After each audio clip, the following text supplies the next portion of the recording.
Welcome to Tenor Tech, where I solve the problems you didn't even know you had. You start by confirming Windows 7 has recent security updates and your bookmarks are backed up. This prevents data loss.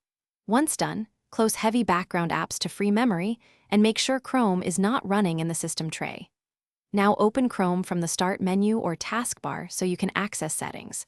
While you open the browser, note why. Newer Chrome versions require system updates and free RAM to install smoothly, so these quick prep steps reduce errors and speed the process. You navigate to the three-dot menu, choose Help, then About Google Chrome. This forces Chrome to check for updates.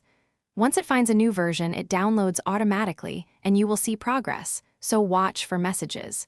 If an update is ready, click Relaunch to apply it.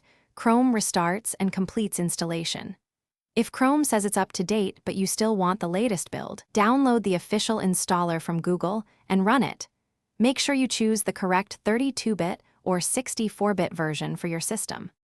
After relaunch, you verify the version under About and confirm your tabs and settings restored.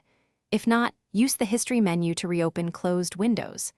If the update fails or shows an installation error, restart Windows 7 first. This often clears locked files.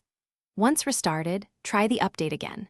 If problems persist, run the Chrome Cleanup tool or uninstall and reinstall Chrome using the official installer. One key troubleshooting tip: make sure antivirus or disk space is not blocking the installer.